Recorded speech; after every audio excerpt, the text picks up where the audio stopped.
coverage of by-elections 2025, which we are calling the first battle of 2027. And just to bring you up to speed with the latest results as they stream in, of course, according to IEBC, reported Form Series R in Kilifi County, whereby we are talking about Magarini constituencies. 5 polling stations have already reported, which out of the 194, which accounts for 2%. When we go to Baringo County, we are talking about 23 out of the 1,036 polling areas, which accounts for 2.22%. Of course, these are just some of the reported areas as we continue to try and see as the voting, or rather as the counting exercise continues in those particular areas. We'll be bringing you up to speed with what is happening in Nairobi City. You're talking about Kariobangi North, that is the ward. We're talking about 7 out of the 39 areas where the voting exercise was happening today. In Nyamira, we are talking about 7 out of the 91. And of course, looking at Mandera County, Banisa constituency, we still do not have any reports that have been indicated at the moment, but the counting exercise is underway as we speak. And of course, I will be bringing you up to speed with that.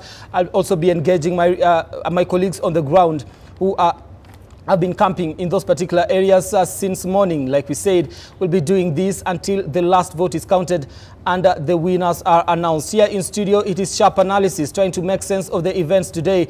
There's been quite a lot of activities in different parts of the country, talking of Mbeere North and also Malava constituency. We will try to make sense of that, what was happening on the ground and exactly what this means for the country moving forward, as far as democracy is concerned and matters election and also leadership and representation. Here in studio, I do have Honorable Christine Ombaka, who is the woman representative Siaya County. Thank you so much. Thank you. Good evening. Good evening. And of course, Timothy Toroitich Kipchumba, who is the Member of Parliament, Marakwet West. Thank you so much for the invitation. Yep. Yeah, I believe today we'll be looking critically at the entire matter surrounding by-elections in this country. Right. Arnold Maliba, who is the party leader, PPM. Thank you, Brian. Thank you so much for coming and making time for this conversation tonight as we try and make sense of the events in the country today. Let me start with you, Arnold. What's your general assessment of today's exercise, this by-election? I'd love to look at the by-election from 3 perspectives, because generally for me, this election, like any other election, has got 3 main actors. So I'd love to look at it from that perspective. Number 1, of course, the political actors, that is politicians and political parties. Number 2 is IEBC as the EMB, the elections management body. And number 3, I'd love to look at the voter as an individual, the citizen. From what I've observed since morning, actually from last night, is that the voter has not changed pattern. The voter has remained fairly consistent in the way you would expect the voter to behave.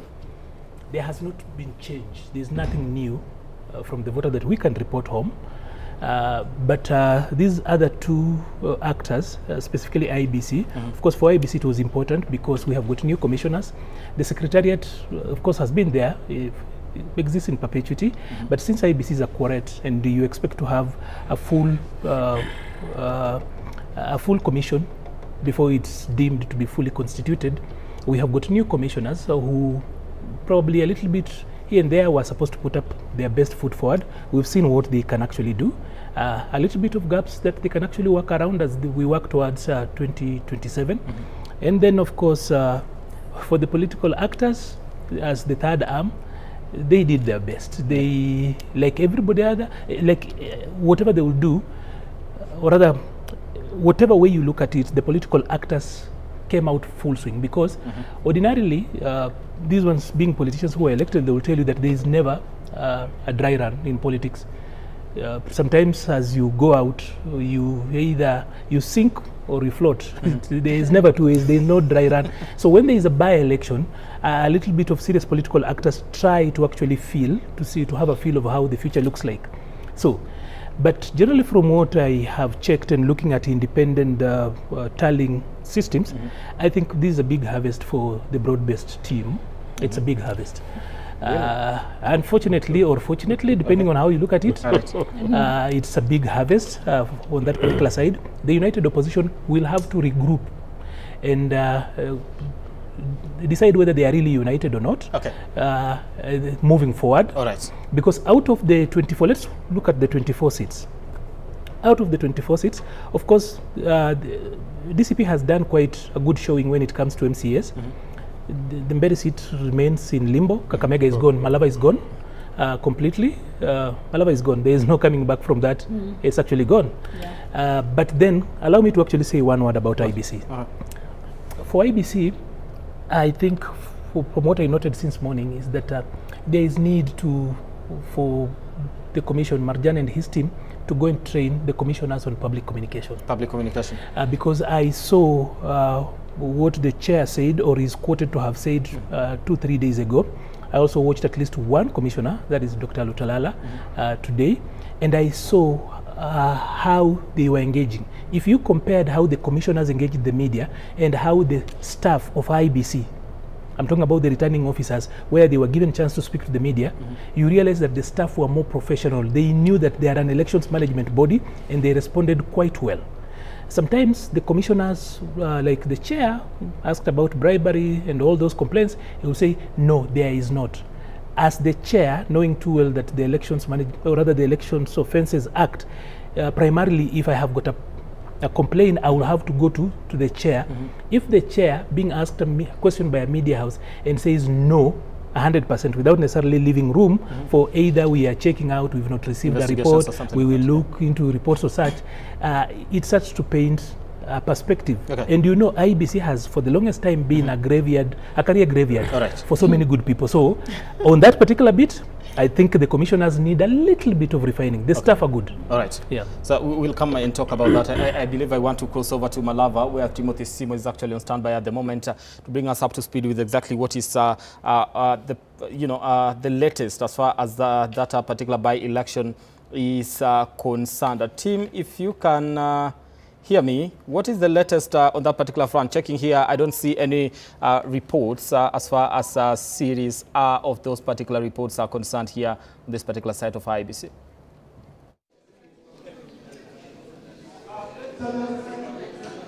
We have Muchanga Primary School, Police Station 101.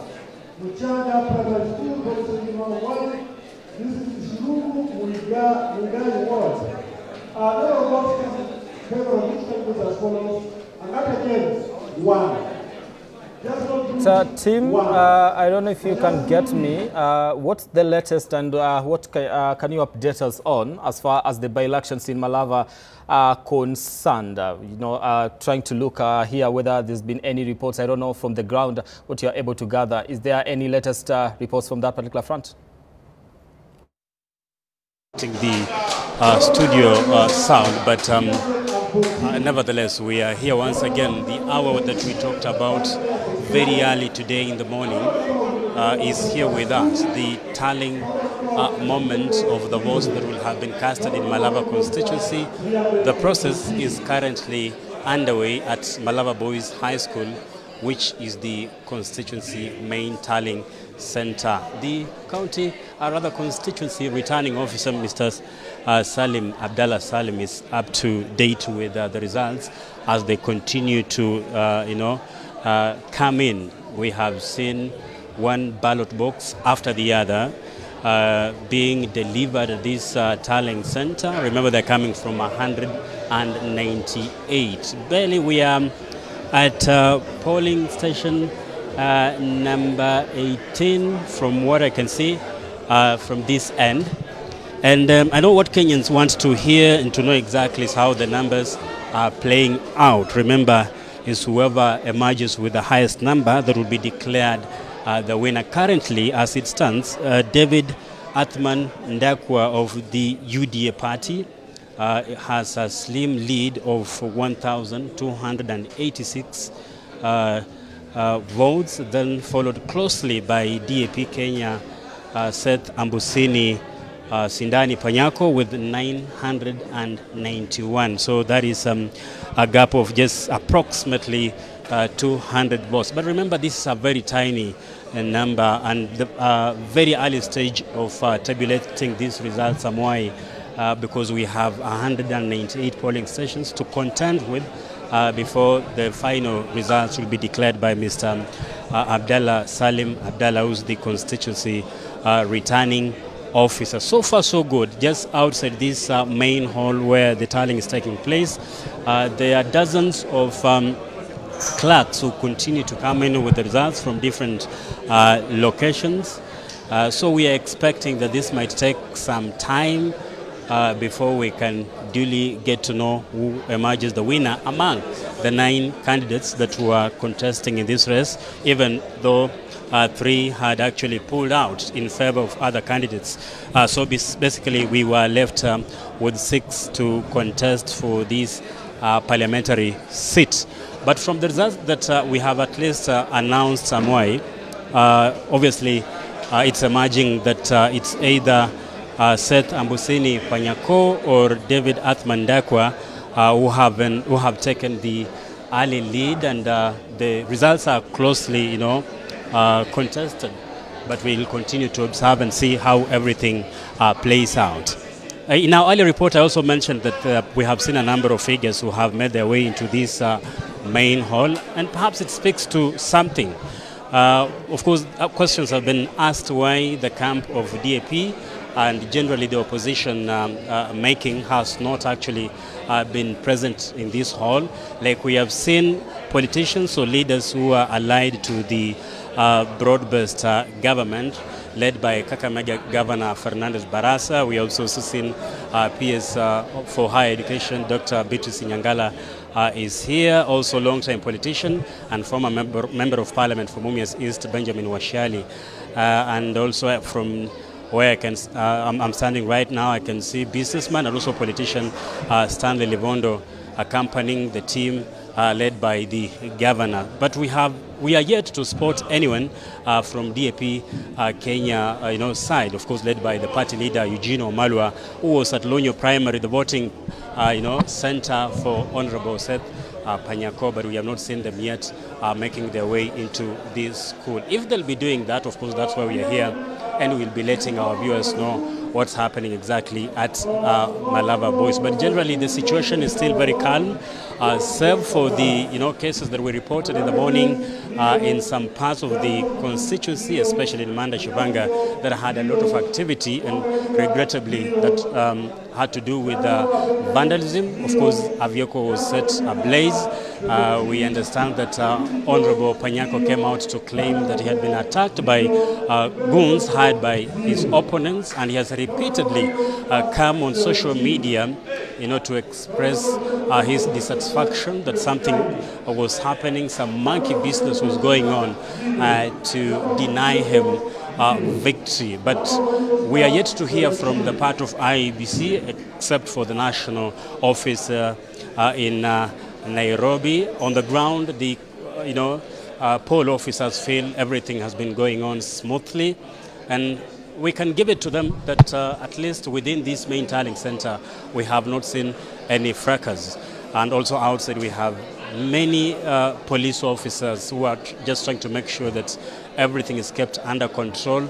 To access this polling station, you are either, or other tallying center, you are either a member of the press who has been, of course, given the opportunity to access this venue, or you're an observer, or you're a security officer, or basically you belong to the poll body, which is the IEBC. So security is very tight. We haven't seen any incident where people have been fighting. But we also have had a section of people who have been cheering whenever the polling results, or other polling stations results have been announced. And I can say that there is also a section that is representing Seth Panyako, in as much as we have not seen his camp walk into this room. But also we haven't seen Ndakwa just yet, despite the fact that leaders allied to his coalition and party have already made their way into this hall. So ultimately, Amoy will be waiting to see what eventually will be the final word from the returning officer when the whole of the results from 198 polling stations will have been tallied, verified, and of course, confirmed, to get to know who takes the mantle as the next member of parliament for Malava constituency, a constituency that has the highest number of registered voters within Kakamega County. Brian. All right, team, of course, you say, you know, it's just quite enough when it comes to not so many, you know, votes have been counted at the moment, or rather reported in that particular polling station, bringing us up to speed on exactly the issue to do with security there. Thank you so much, Timothy Simwa. Let me engage you, team. You are an elected member. And from what Timothy is reporting from the ground has to do with individuals that are already showing up at the, you know, tallying center. What do we read from that? Is it an indicator of a certain candidate winning, or it's too early to read? Yeah. First of all, I want to say that I am a bit disappointed with the slow process of tallying by IEBC. If you look at what has been tallied by IEBC, it's 2%, whereas my friend here already knows the results, you know, out of social media. So IEBC has to up their game, because it is now almost 5 hours after close of closure of voting at the polling stations, and they have only relayed 2% of the results. So they have to up their game in terms of verification and relaying of the result, because you can imagine if it was a presidential election where you are told that IEBC is the only mandated body to give the correct results. You see, because there is a lot of misinformation in social media as you speak, and you can imagine if there are 2%, I think it may take up to tomorrow such a time to actually give the official results. But be that as it may, of course, the presence of politicians from the other side means, of course, they have tallied their results at the polling station, and probably they know the outcome. But be that as it may, it doesn't concern me so much on who has won. What concerns me is, was the process fair? Was it free? Was it transparent? Was it credible? I think for me that is what matters. Okay. Because we've seen some pockets of violence in the morning, which as a leader I want to condemn in the strongest terms possible, because it is a pointer, it may be a pointer to what may happen in the next general election. Give me a minute, I want to cross over to Mbeere North to listen into the current announcement as far as results are concerned.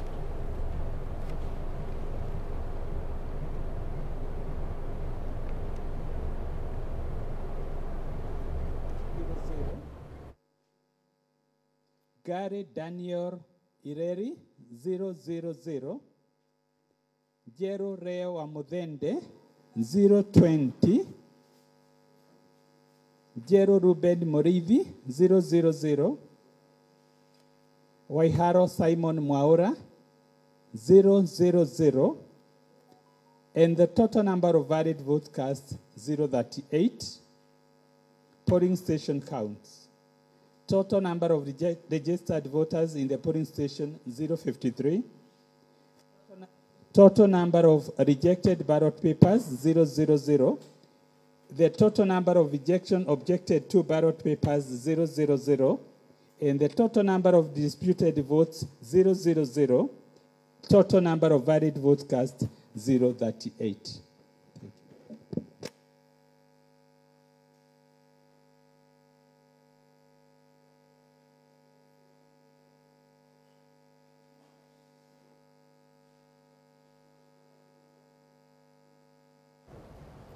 All right, and of course, like we said, real-time ground reporting and sharp analysis here in studio, trying to make sense of exactly what is happening. We'll be here until the last vote is counted and those winners announced. It is, of course, 22 electoral areas. We're talking about 6 vacant parliamentary seats, 1 senatorial, and 15 MCS. All of them, by the time we finish this particular production, we'll have to understand who exactly won, where, and what that means for the country moving forward. Let me come to you, Christine. What's your general assessment? The same question I asked Arnold when we started. What's your general assessment? Because Tim here says, you know, there's been quite a little bit of laxity as far as the process is concerned. Thank you. First, my feelings and what I have assessed is that we have not changed. We have not changed in the way we vote or the process that is used. In all the past elections, there are always violence, which we have already seen in this context, the by-election. Every time we have elections, we always have violence. Cars are burnt, voters vote, but they hang around, they don't go home. And I saw today that some of them in Kasipul, Kabondo, in Kasipul generally, the police was chasing away those who had voted. They were still hanging in there, but they argued that they are there to protect their votes. I don't know what that means, whether it is within the law that you hang around after you have voted, but that has been a pattern all the way. The violence that continues to be there, nobody seems to take charge of the violence. We don't seem to learn that in the past we have had violence before. What action did we take that we can now take now and move forward and make election peaceful? We need peace, we need fairness and all that, and we don't meet that. So I saw Kaluma being harassed, some vehicles burnt, and some 23 young people arrested right now. And we are still keeping quiet, and we may see that again, 2027. It's been going on. So for me, I have not learned anything new. I've not seen any change in the manner in which we vote. I just see a repetition of the mistakes we have had in the past, continuing every now and again. What lesson do we get to learn from this then, moving to 2027? Because to some extent, we said this is an election that is a precursor to 2027. Whatever happens in this by-election will determine the political direction and also just the integrity of elections when it comes to matters 2027. I think there's something missing. We have what is called civic education, and IEBC should undertake that. They have never done it. This is a new IEBC, so I don't blame them. They didn't have time to do it. But why haven't we done it? Even with the IEBC in the past, I've never seen IEBC going out to educate people on the importance of voting, because even there's not voter turnout. Look at how embarrassing it is. People don't turn up because they don't see the value of voting. They don't believe it works for them. They don't think it is valuable and that they will benefit from this by-election. So they don't turn up. But somebody needs to tell them how important it is to vote. It is their right to vote, but they do not do that. So we start by that. Do the people, do the voters, do Kenyans know the importance of voting, the power of voting, putting your vote in the ballot and choosing the right leader, so that you don't complain later and say, oh, we have wrong politicians, we have wrong woman rep or MP or MCA. I mean, they start crying later, but they didn't even vote. Yeah. When we took to the streets last year, there was that sense of change when it comes to elections in 2027. And to some extent, a lot of people expected that this would be the determinant and, you know, a litmus test, not just for the IEBC, but also for the Kenyan voter in terms of trying to make sure that their voices are heard. The people that went to the street last year did not participate in this election, and that worries me. Because even the kind of violence and passion that you've seen, the vigor that you saw, was largely around an aspect of the people you will see in the streets in 2023, not 2024. The team that showed up last year was the Gen Z. And I'm a little bit worried that if we do not find a way of, number one, encouraging them to actually register as voters, and also probably creating a by-election sometimes next year, where we put them at the center of it for acceptability, then we might end up on 10th of August in 2027, and they simply refuse to take part in that particular election and pull a Tanzania on us. Why do I say that? In Tanzania, there's this group from the very beginning that just decided once the INEC wasn't going their way, the processes and the changes they wanted to work out didn't go their way. So they had a demonstration and protest scheduled on the election day. For me, that is actually a big thing. The only lesson that probably we need to take home is that the country is actually wounded. There is a lot of healing that is actually required. I hope that the president, as the leader of the nation, the head of state and the symbol of national unity, can actually, this is the lesson for him to take. I'm not going to address him as the leader of UDA. I'd love to actually address him as the head of state, because there is no reason why Kaluma was beaten in Kasipul, other than people are hungry and they are looking for a moment, a trigger to just manifest violence. There was no reason why there was so much violence in Malaba. None. No reasonable, as in there is nothing. It's only that people are looking for a way to actually bleed. If you actually would be honest with how the ground feels, like what happened last year, there is a feeling that that was an incomplete revolution. It didn't land. It's like a wave that went and hung up somewhere. It's not landed. So, and the Gen Zs have not really registered well.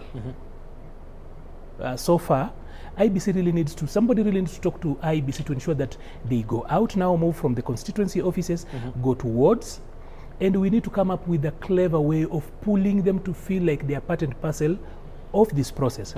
Because my worry, and I would still insist that if these guys are not going to register as voters, they've not taken part in this by-election, therefore they will still start feeling like them versus us. And then they coincide something that we might not really be ready to work with.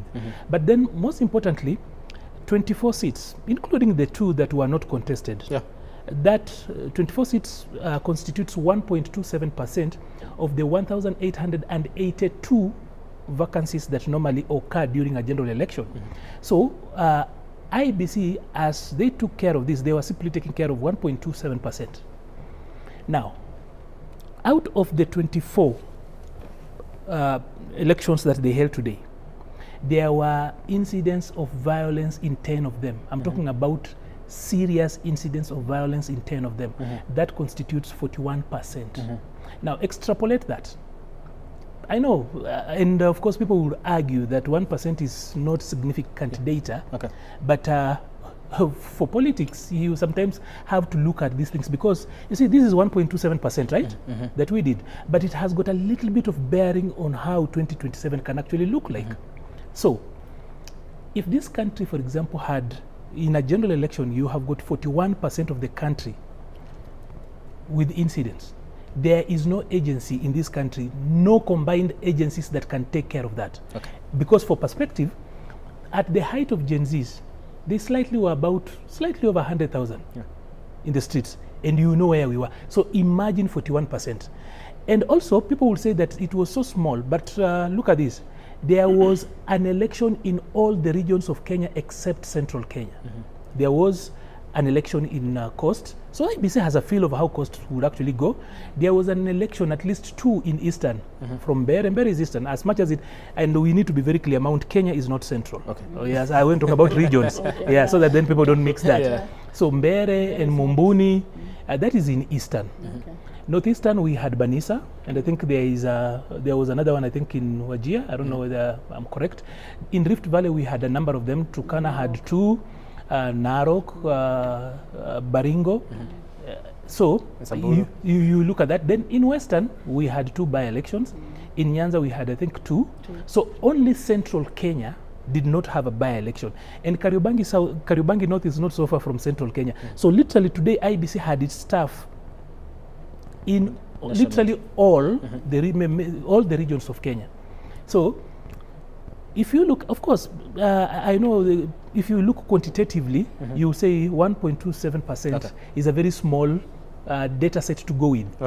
But if you were to extrapolate that number and try to look at 2027, just imagine, I can tell you it is something to worry. So I hope that IBC has taken its lessons. The guys at Interior have actually taken their lessons, and that for what they have learned out of this, it will help them to sharpen their strategies. To work it out better. All right. But let me, I want to cross to Kasipul, then I come back to you. All right, time to take a look at what is happening in Kasipul. My colleague, of course, Joseph Guma, is on standby. Joseph, Guma, how are you? Good evening. No, it's been a very long day, but like we said, we do this until the last vote is counted. What is the latest from that particular front?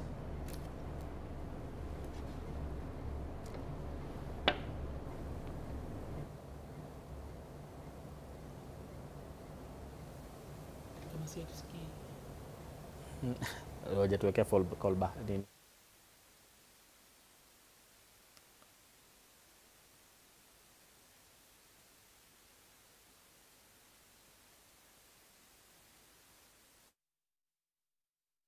Of course, we'll get to fix that particular hitch when it comes to matters sounder and go back to Guma for an update in regards to the latest as far as voting, counting of votes is concerned, especially in Kasipul. You wanted to say something before I... Yeah, I want to say that election is a process. Before you get to election itself, like we had today, people campaign.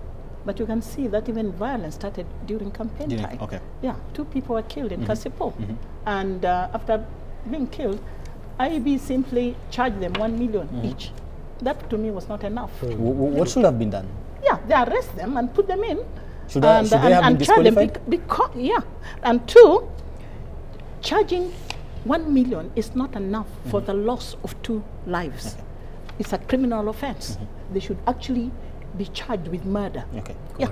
So to me, they needed to move a step higher and punish these people so that people learn lessons that election should be peaceful. Election should be peaceful. But they didn't do that. So that process of campaign must be handled carefully before you reach to the election time when some more violence take place. Okay. Yeah. Tim, at this particular moment, we seem to be, this is a new IBC. This is a litmus test for them. There's already, questions in regards to how they've been able to conduct the process. Arnold, of course, laying it out there. And of course, also just the way they've been able to handle this particular issue to some extent. Rigathi Gachagua was saying, if we bungle this election, then we might not trust you to be able to conduct the 2027 election. Where are we as far as trust is concerned? Because they were given a clean sheet of paper. Right now, they're just deducting marks. Brian, I want to associate myself with the sentiments of Arnold and my friend here, Dr. Mbaka, and say that, one, actually, we may be reaping the consequences of delaying the constitution of IBC. Yeah. IBC is behind time. There are so many things they have not done. Okay. Remember, we have not done, we will not make, we will not be able to review our boundaries because of time. And then they have not done civic education. Even themselves, they have to be trained, on the law, and especially on the Elections Act, Elections Offences Act. If they've not done all of those things, are they ready for general election? So that is a problem. So they must up their game. They must be able to compress the time that is left to undertake what is expected of them. Because if you look at today, I saw commissioners in those areas. What are commissioners doing there? They should not be supervising elections at that local level. These are people who should be at the national level, looking at maybe complaints and such other issues. But having said that, Brian, we have an entire law in this country, the Election Offences Act, that provides and prescribes punishment for election offenders. In fact, if you look, for example, at the issue of election violence, it actually provides for imprisonment for a term not exceeding 5 years. Yeah, we need to see IBC take action. We need our courts to enforce this particular legislation. Let them be jailed so that others can learn. Because what we are seeing today is a precursor. It may be a precursor of what shall happen in 2027. Of course, we don't want such a thing to happen. But imagine if we have violence in every constituency, as you saw today. But again, look at the flip side. Today, we saw violence in Western Kenya, in Malava, is it Narok, and part of Anbere. What could have caused it? In my own assessment, there is some element of supremacy, local supremacy battles. If you see, for example, in Malava, there's a contest between Wetangula, the speaker, there is Tembea, there is Mudavadi. Okay. So that could have escalated the violence. Right. If you see in Bere, between the deputy president, former deputy president, yeah. We have the leader of DP, okay. What is the name? Former speaker of the National Assembly, in Turi. Of course. So that could have escalated the violence in those sections. But be that as it may, we must be able actually to sit down, IBC, must sit down and review matters of voter bribery and the issues of violence that we saw today. And action must be taken. All right. And we shall be calling it up as members of parliament. All right. Yeah. I want to cross over to Kasipul and come back. Of course, we continue the conversation as we try to make sense of exactly what was been happening today. Guma, right now, I believe that we fixed whatever issue that we had with you. Listen, good evening to you. And what's the latest from Kasipul?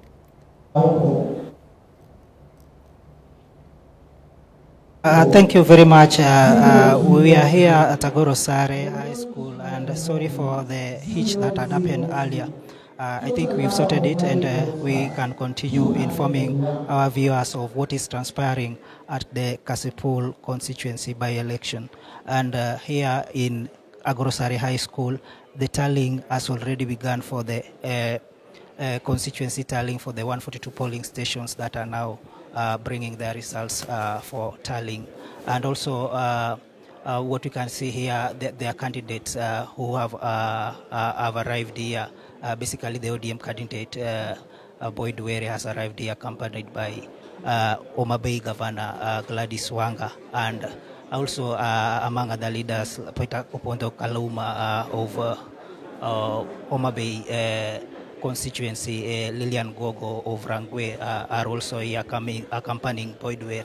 Also, what we can see, other candidates have not been, we've not seen some of the candidates coming here to witness the announcing of the final results. And being a period that has been a long period for the people of Kasipul constituency from the campaign period.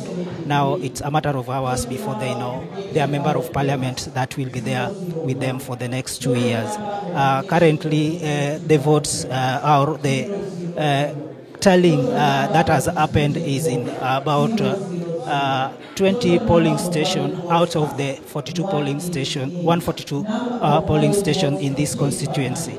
And tallying is going on, so it's just a matter of hours before we know what who will be the member of parliament for Kasipul constituency. Also, earlier in the day, we've witnessed the voting has gone all throughout the day, where earlier in the morning, voters turned out and we could see queues in the lines with voters coming out to vote. But later on in the day, towards noon, you would find visiting polling stations, you'd find most of the queues were not there. Most of the people were coming in, streaming in one by one to come and vote.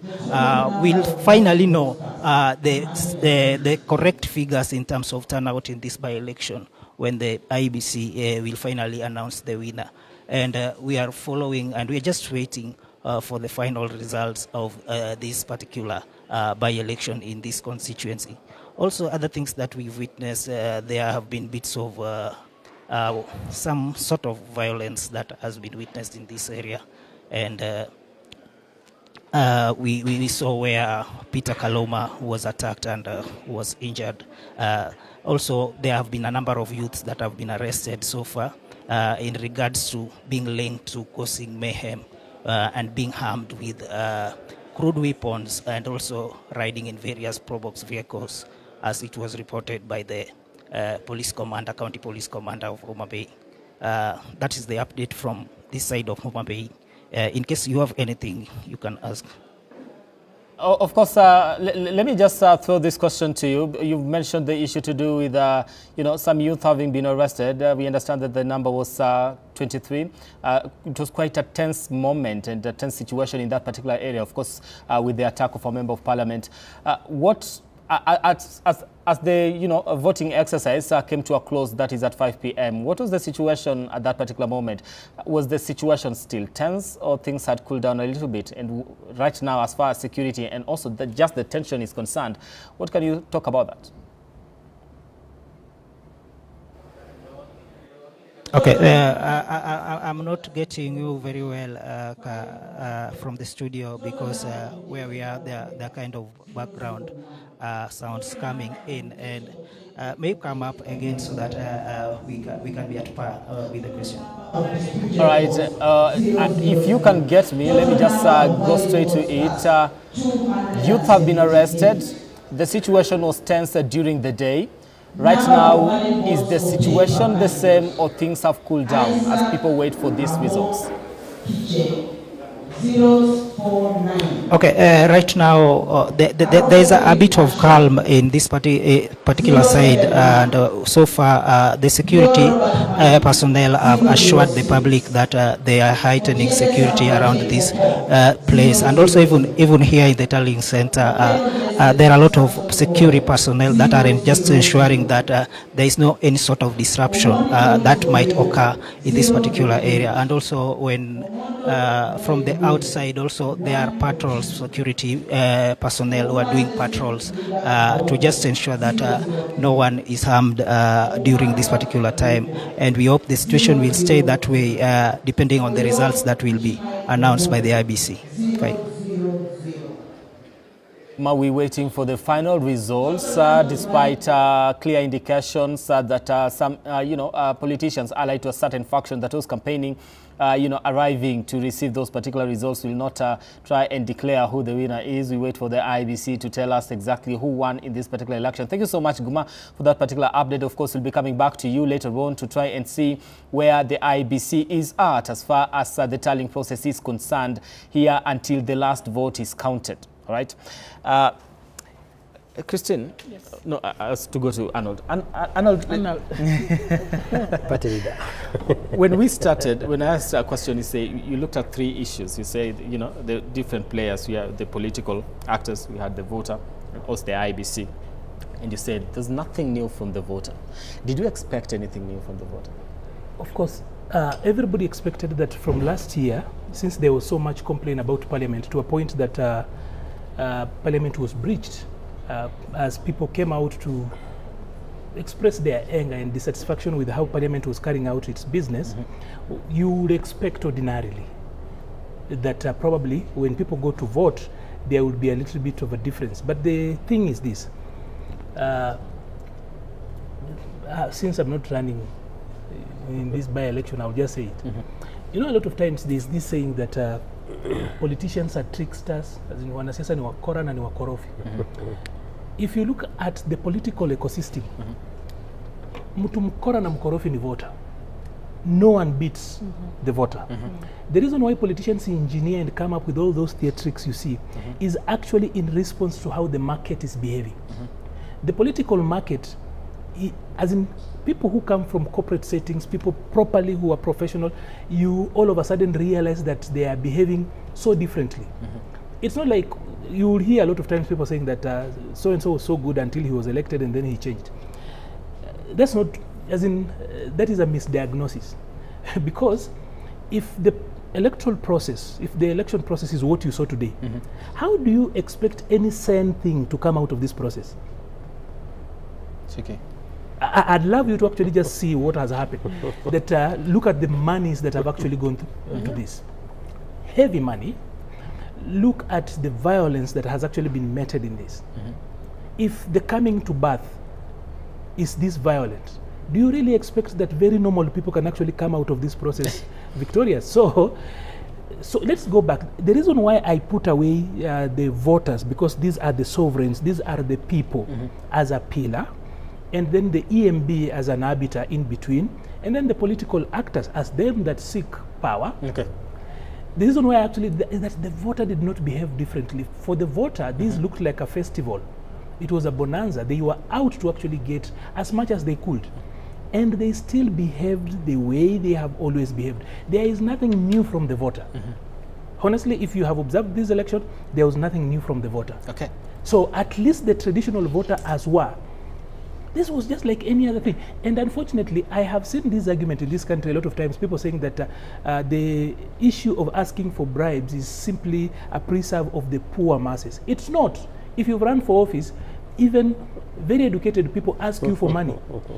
A doctor friend of mine, I'm talking about a doctor. Yeah. So one, that is an A student. It's not Dr. Christian.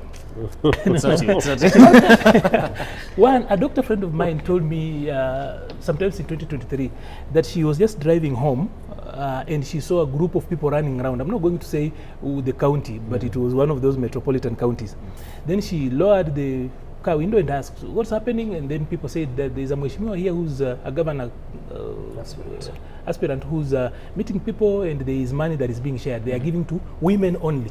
So she drove into her house, akafunga leso, na akafunga kitamba. Then she became a common mama wa kawaida, and then akapanga line akapanga. When I asked her, you are a whole doctor, why did you take that 1,000? She said, it just feels good. So the it's culture, a Kenyan thing. It's a Kenyan It's a voter thing. that culture thing is not going to move away. No. Actually, people are received. The reason why you realize people sometimes are so loyal to political parties, he's an independent, so you know there are those outliers. He's among the few outliers. People who break, because you would rather then go and be loyal to a party that has got a higher covering, because then it opens doors as an individual you might not be able to open. That's what I'm saying. But why is that the case? It is because of the voter culture, the voter behavior. Mpiga kura ni mkora kuliko mwanasiasa. The same people who put on orange, you come talk to them wanakupigia makofi, are the same people who just change the t-shirt and welcome the other person, receive and tell him ni wewe peke yake. And then what is important here, Brian, is to say this. Let us not say that voters are victims. I want to be very cold on that. Voters are not victims. Because if there is anything that is so common, is voters kukula pesa na wasikupigie with impunity. So we cannot claim that voters do not have the agency to make a good decision when they want to. Because the commonest thing is to see voters wanakula pesa na kuna kitu utawafanya. So when they choose to take some money and vote, it is a decision they have made, because they never sign anywhere wakichukua hiyo pesa. So it's also important that we tell voters, cold and hard, that we are third world because our people are third world minded. We are in this violent situation because our people are exactly that. By the way, it doesn't matter. We can sing Vision 2030. The president can sing about taking us to Singapore and Malaysia. If the people of Kenya are not willing to actually go there, it's a waste of time. So they are not. You think they are not willing to go to at least up to now, we have not had the political inspiration to touch them, so that then they can actually come along. But that point is so critical, what you're raising. Voters expect to be given money, and they go for it. But even leaders are ready to give it. You will be surprised that an elected person will say that 1,000 shillings is meant for one person. It's never to be shared. We have many of them saying that. Some of them nickname themselves. They praise themselves. I say, I'm a branch of a bank in my community. All right. They, so you just say, I'm a branch just of the a thing, bank. because during this particular... I'm a bank that has been... Tiririka, money is pouring down. He calls himself so. Yeah, I'm Bankutuch. Bankutuch means a bank has so money is trickling. So even leaders who are elected are encouraging wananchi to have money from them. Yeah, they're ready to dish it out. And they do that because they want more votes from them. They're campaigning. Campaign is the most difficult. And it's going to be terrible in 2027. And I don't know what's going to happen. We'll come back and talk about how terrible it's going to be in 2027, and also just the issue of dishing out money, because in Mbeere we saw that kulikuwa na hoteli lazima ifungwe ama isifungwe, and people being told kula pesa mpaka the last moment. Right now I want us to cross over to Magarini, where my colleague that is Boniface Msangi. Now, I was looking at Msangi and I was thinking he was looking, he looks a little bit like me. So I was a little bit confused. Listen, cross over to Magarini, where Boniface Msangi is on standby to bring us up to speed with exactly what the latest results are from that particular front, whether the tallying exercise is close to an end or we've just begun. Msangi, over to you.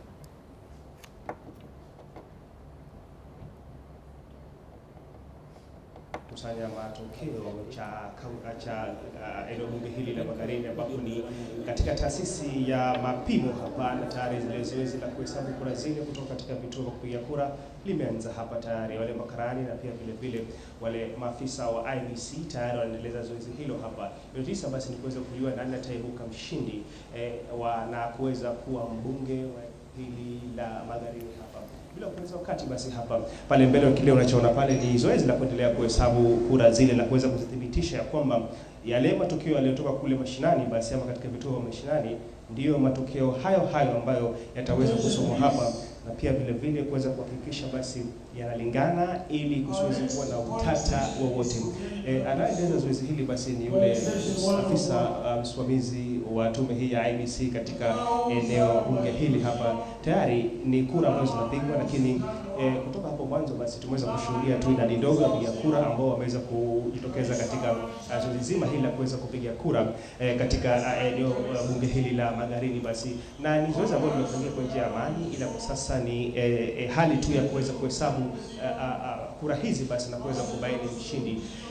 Tutaweza kutambua pia vile kwa kina kile ambacho kimeweza kujiri katika sehemu mbalimbali ambapo nitaweza kuongea pia vile na kamishna wa tume ya IEBC. Atuambie pengine hadi kufikia sasa pengine tunatarajia pengine mshindi kuweza kutangazwa pengine saa ngapi ama hapo muda gani, kizingatia kwamba basi kwa sasa bado zile kura ambazo zimeweza kupigwa na kuhesabiwa katika maeneo ya mashinani ndio zinaingia katika kituo hichi kikuu pole pole. Na ili kujenga ile taswira basi ushindani mkali hadi kufikia sasa ni kati ya yule kiongozi ama yule mgombea wa chama cha ODM ambaye ni Harrison Kombe, na pia vile vile yule mwenzake wa chama cha DCP ambaye ni Stanley Kenga. Hawa wagombea wawili basi wanapatana kwa karibu, na zile matokeo ambayo sio rasmi ambayo tumeweza kuyasomewa ni kwamba basi ikiweza kujengea taswira tu katika kile kituo ambacho kiko hapa karibu hapa na mimi cha Mapimo, Harrison Kombe amepata kura 103 huku Kenga Stanley akipata kura 38, na pia vile vile katika ile shule ama katika shule ya Sogorosa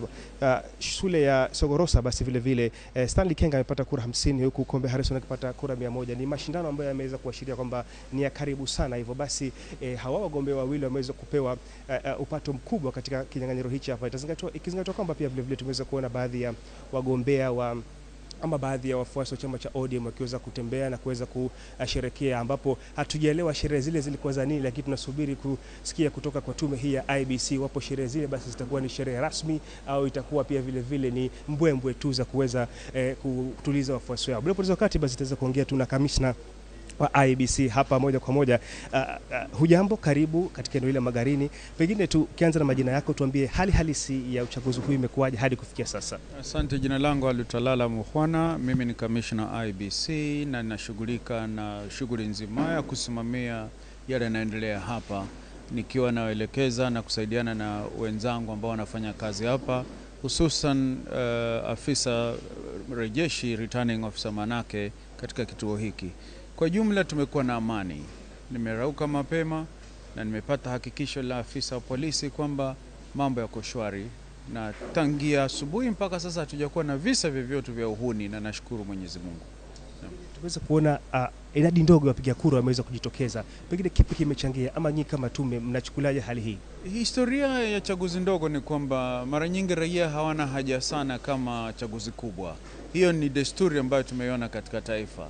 Na kando na hayo hatuwezi kujua mpaka utafiti ufanywe ni kwa nini raia wa Kenya huwa hawachangamkii chaguzi ndogo lakini uchangamkia chaguzi kubwa. Lakini ukweli ulioko ni kwamba idadi walijitokeza ni ndogo, ni finyu sana, na tungalipenda raia wajue kwamba iwapo hawatalichangamkia swala la kupiga kura, wanaupoteza uhuru wao ambao wameupa tume huru kuwa ni yenye kufanya masuala ya uchaguzi kwa niaba yao. Maana kazi tunayoifanya sisi kama tume huru ni kazi tuliyopewa chini ya katiba, hususan ibara ya kwanza ambayo inasema kwamba mamlaka ya raia yako chini ni ya raia na mamlaka ya taifa zimani ya raia, lakini sisi tutekeleza kwa niaba yao.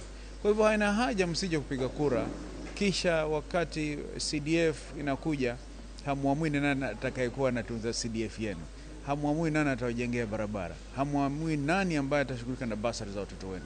Muamuzi ni wewe. Na kuna msichana mmoja ambaye kule upande wa Mabrui alionyeshwa kwenye runinga akiwa amembeba dadake mdogo anaenda kupiga kura. Huyo msichana kwangu ni mzalendo. Maana hiyo ndio motisha nimekuwa nikisema kwamba kwa vyovyote vile piga kura. Usifuate mambo ya kuambia kwamba kura itaibiwa. Hakuna kura itakayoibiwa. Wana wanakuambia kwamba kura inaibiwa, wanawania viti. Sasa wewe Pia vile tukiweza kuzungumzia swala, tumeweza kuona yale matokeo basi ambayo yanaletwa katika kituo hichi kikuu cha kuweza kuhesabu kura katika eneo bunge hili, basi yanakuja kwa mwendo wa kobe, na pia vile tukiweza kuangalia kwamba yanatoka sehemu mbali. Pengine huenda mshindi akatangazwa pengine kama muda gani hivi ama siku gani? Saa asubuhi, maana sasa tuko 16 na vituo ni 193. Vingine viko mbali, Garashi kule juu, Ado kule juu. Kwa hivyo kulingana na urefu wa kule walivyo itachukua muda, na pia wakifika hapa shughuli ya kuwapanga ni mrefu. Kwa hivyo tunavyoona kwamba kwa sasa ni vituo 16 pekee yake ambavyo vimeripoti na kuna vituo 193. Tunaona labda masaa asubuhi saa 9 saa 10 inshallah tunaweza kuwa tunapata mchango. Kwa sasa unawaambiaje wale wafuasi wa wale wagombea mbalimbali ambao wako nyumbani wanatazama kwa sasa, unawaambiaje kuhusiana na swala zima la kuweza kuzingatia amani na utulivu? Wagombea wale wafuasi wao watulie nyumbani, haina haja ya kuja hapa. Muhimu ni kwamba kuna mawakala ambao wanawasimamia, wakae nyumbani, matokeo watakuja na wasomewa nyumbani. Sana na pongezi. Naam, basi ni kamishna huyu wa tume IEBC ambaye tumeweza kuongea naye moja kwa moja katika mahojiano yetu, akisema kwamba basi takriban vituo kama 16 tayari ndio vimefika hapa kuweza kuwasilisha matukio yao hapa, na vituo hivi basi vinavyosubiriwa kufika hapa ni vituo 193.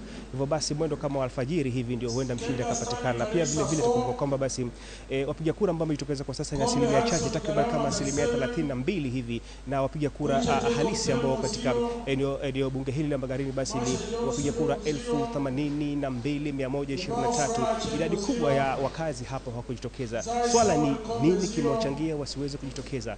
Je, uamuzi wa kuweza kuchagua kiongozi wao wamemwachia nani? Kutoka eneo hili la Magarini, kituo kikuu cha kukusanya matokeo cha mapato, jina langu naitwa Boniface Msangi.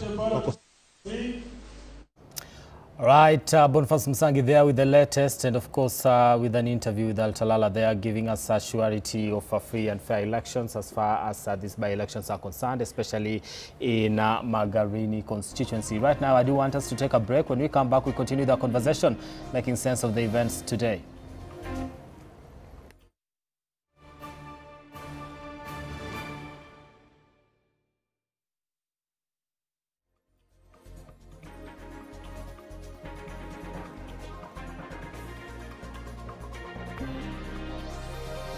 K24TV, our shared experience.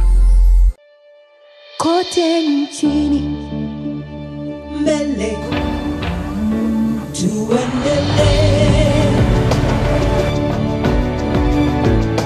mbele Kenya twende mbele, Kenya twende mbele. NCBA, go for it.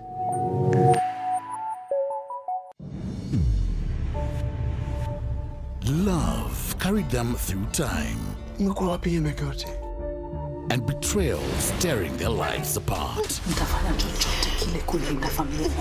turning what's sweet to sour. Nimekuja kudai haki yangu. Lazizi Season 1, Monday to Friday at 8 p.m.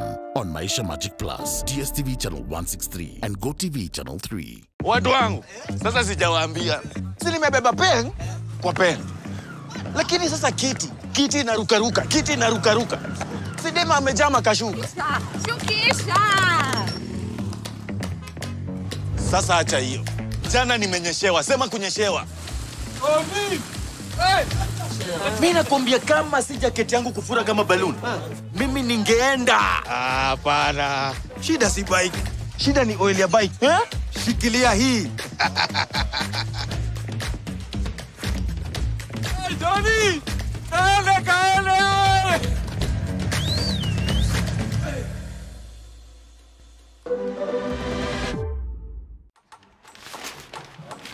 This is AFCON, my friend. Everything is a competition. Everything.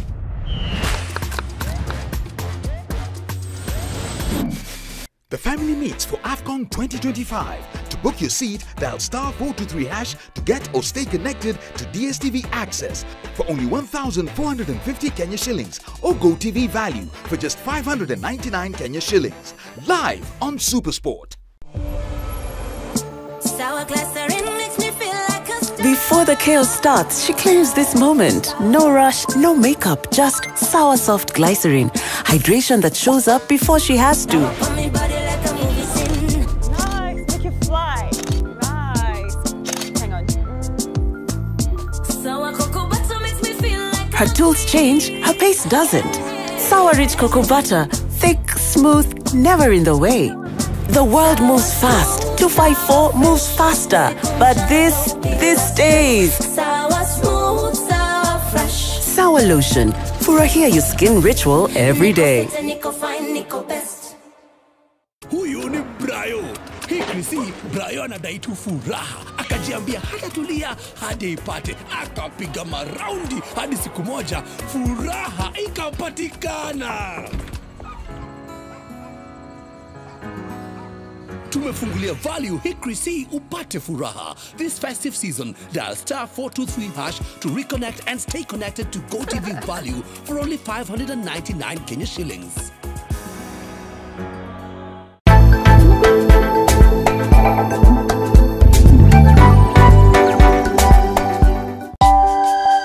Proverbs 4:7. It says, in your life, get what? Wisdom. I say, I'm praying this morning. May the grace of God that brings salvation, that has appeared to all men, may that grace appear to you. May God open your eyes that you may see that grace. Somebody say amen. From his fullness. Or what have we received? We have received grace upon grace. In other words, when you get one grace, don't forget there's another one available. Yesu afanyiwe shangwe na vigelegele. Hallelujah!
K24TV, our shared experience.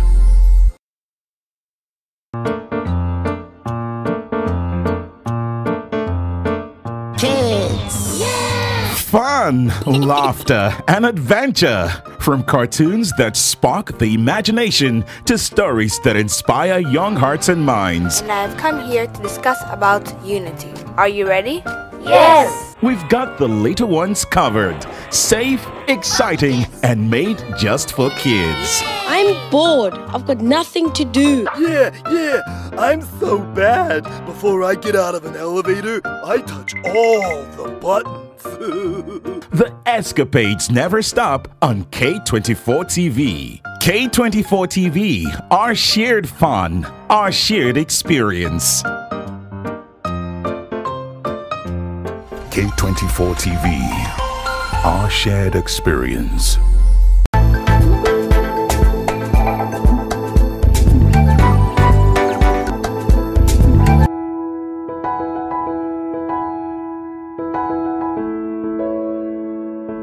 Hi and welcome to I Saw God Move. My name is Pastor Linda Ngumalo.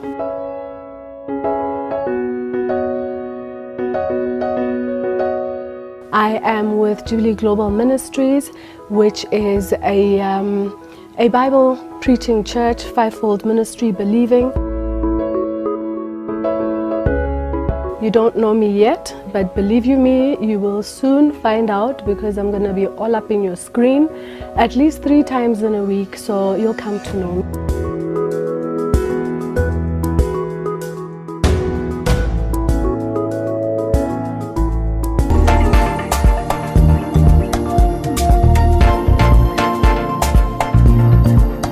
K24TV, our shared experience.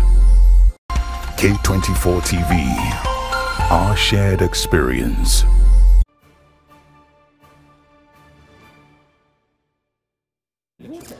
All right, welcome back to our continued coverage of the by-elections 2025. We call it the first battle for 2027, covering it the best way we know how with our reporters on the ground and here in studio, sharp analysis, trying to make sense of the events today.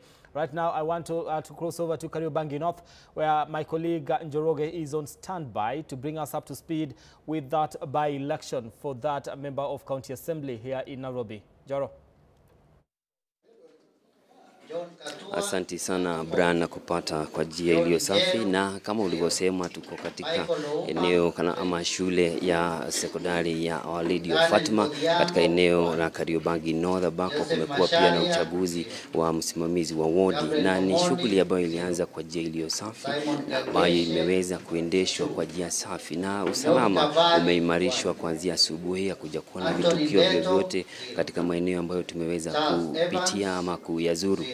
Ni eneo lililo na vituo 38 za kupigia kura, na kwa sasa kama unavyosikia nyuma yangu ni msimamizi wa uchaguzi katika eneo hili, Bwana Abdi, ambaye anaendelea kutangaza matokeo ya uchaguzi. Hili ni eneo la kujumlishia kura, na kama mpiga picha wangu anaweza kuonyesha pale, unaweza kuona idadi ya kura ambazo kwa sasa zimeweza kutangazwa, na kwa sasa ni kutoka vituo 17 hivi ambazo zimeweza kutangazwa kati ya vituo 38, na pale utamuona mgombea huru Bwana Kimanzi John Katua ni anaongoza kwa sasa, kuna kura 993, anafuatwa na mgombea wa chama cha DCP Bwana David Wanyoike, naye kuna kura 751, kuna mgombea wa chama cha ODM Michael Ouma, na yeye ni watatu kwa sasa, akona kura 670. Alafu vile mgombea wa chama cha UDA Bwana Julius Maina, naye pia akona kura 317. Hizi ni baadhi tu ya kura ambazo zimeweza kutangazwa kufikia sasa, na tunaendelea kufuatilia shughuli hii. Kwa sasa ukiona kura zote ambazo zimeweza kutangazwa pale ni kura 2996. Eneo hili liko na wapiga kura 24,500, na idadi ya watu waliotokea siku ya leo kupiga kura ni ya chini mno kulingana na msimamizi wa uchaguzi katika eneo hili. Ni kati ya 30% ya wapiga kura ambao waliweza kujitokeza, na kwa hivyo idadi ya ya mshindi ama kura ambazo mshindi atachukua hazitakuwa mingi sana, kwa sababu ukilinganisha 30% ya kura 24,500 ni kama kura 8,000 hivi, 8,000, 9,000, na kwa hivyo tunangojea kuona matokeo ya mwisho, kuona mshindi akitangazwa na akipewa cheti chake. Lakini vile vile usalama hata hapa ndani umeimarishwa, utaona maafisa wa polisi ni wengi, lakini mambo yametulia. Viongozi wa chama cha DCP pia wamefika, na wagombea wenye bando pia walikuwa katika hiki kinyang'anyiro wako hapa, wanafuatilia kwa makini kuona vile shughuli hii inaendeshwa. Na vile vile wako maagenti wakuu wa wagombea ambao ndio walikuwa wanaongoza, ambao kwa sasa ndio wanaongoza shughuli ya kudhibitisha zile kura ambazo ziliweza kutangazwa katika maeneo ya kupigia kura zikiletwa hapa katika kituo hiki cha kujumulisha, kama ni kweli zinafuatanishwa, zikishamaliziwa ndio sasa zinatangazwa na kisha kuandikwa katika pale unapoona sasa zote zinaweza kujumulishwa pamoja. Na kwa hivyo Amwai tunaendelea kufuatilia shughuli hii, na kama itakavyokuwa ikiendelea na sisi tutazidi kumjulisha mtazamaji wa Kameme TV na K24 vile mambo yatakuwa hapa, na hakika tutakuwa hapa kutangaza mshindi atakapotangazwa na Tume Huru ya Uchaguzi na Mipaka IEBC. Right, of course, Njoro, they are giving us an an update in regards to what is happening in those in that by-election and the tallying center. And of course, like you said, we'll be here until we get to know who the winner is. Let me come back here in studio, and I want to throw this to you. Who's looking at the campaign and looking at this particular election? Who exactly were Kenyans voting in? Were we voting in for the people that were, conducting these particular campaigns? Because to some extent, like in Bere North will say it was a contest between the former deputy president and the current deputy president. In Malava, it was a supremacy battle between, who is actually the kingpin. So are we voting in a leader that is going to be representing the people, or are we voting in, someone that will be, be used to measure, the supremacy